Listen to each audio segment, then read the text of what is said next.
guys, it's me, Hana. Welcome back to the French Llamas. It is book week. I know I'm a day late, so I apologize for that. I'm really sorry. I know it's Saturday and it's not Friday. I'm sorry.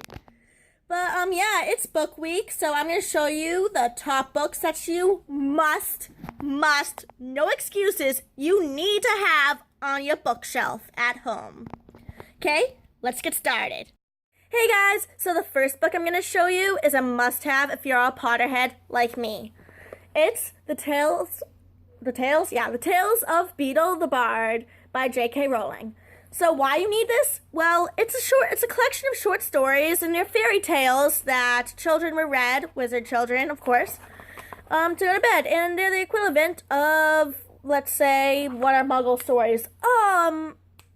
Goldilocks and the Three Bears, Cinderella. So yeah, so you do have the Tale of Three Brothers in here, which was shown in Deathly Hallows. But you also got The Wizard and the Hoppin' Pot, The Fountain of Fair Fortune, The Warlock's Hairy Heart, not recommended for young children, Babbly Rabbit, and The Cackling Stump. But yeah, so my favorite is The Tale of Three Brothers. This is an absolutely amazing book. I highly recommend it. The next book is The Book Thief by Mark Zusak. It is based off of World War II and Germany, Nazi Germany, Munich to be exact. And it's from the perspective, well, I can't really tell. It's from a perspective that you've really never read before. It's really interesting. It's first-person omniscient, which never happens. And so it's just amazing. It's supposed to be third-person omniscient, but it's technically first. It's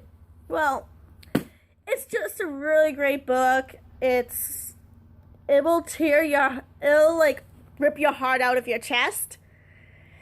It'll just, oh my god, yes, this book. The movie is also fantastic, but I recommend you read if I can speak today, I recommend that you read the book first. Now, these next two books are from the Shades of London series by Maureen Johnson.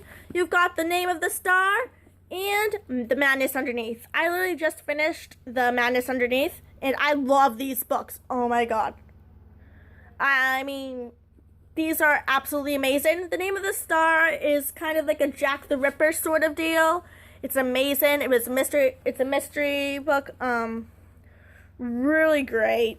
Really, it's set in London because Jack the Ripper, and it's just like this tone that Maureen Johnson writes in that you've gotta love. It's absolutely thrilling. I loved every second of it. It was a nominee for the Edgar Award. Did not win though. Madness Underneath. This comes after the Ripper deal. So yeah, this happens, and you've got. Let's just say you gotta be careful who you trust in this world. I don't want to spoil much of it away, but it's absolutely amazing and has some paranormal activity in it. But oh my god, yes.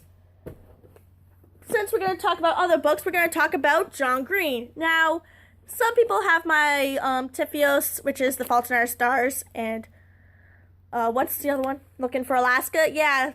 I don't have those on me because The Fault in Our Stars I lent to someone, and I also lent Looking for Alaska to Josh, who needs to give that back to me. He's done reading it. He's going to give that back to me later.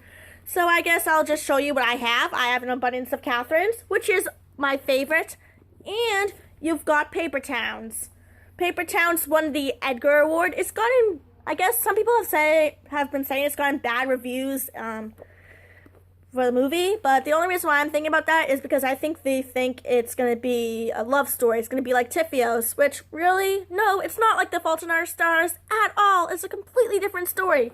None of John's books are related at all. But, yes, this is my favorite because annotations. Yep, there's footnotes in here. Annotations, really? Footnotes. There's a difference between annotations and footnotes. Ugh. But, yeah. This is amazing. I've never seen a fiction book with footnotes, apparently, and this is amazing. It's hilarious. A person who has dated 19 Catherines going on a road trip to find the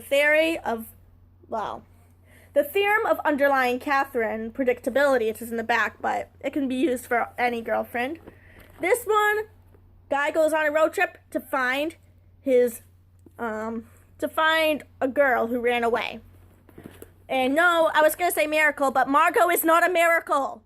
She is a person. Saying she's a miracle is dehumanizing her, because that's like, you're not imagining her complexly. You're just thinking of her as a miracle, as an object. She is not a miracle. She is a human being. I am sorry. I get very, I have a lot of emotions when I'm reading. That's why I love reading. It's a Hawaiian roller coaster ride. Hawaiian roller coaster ride. Love that song. Anyways, oh, I love the Lilo and Stitch too. Disney. I'm a Disney nerd. But I'm talking about books right now because it's book week. It's not Disney week. So I'm going to shut up about that.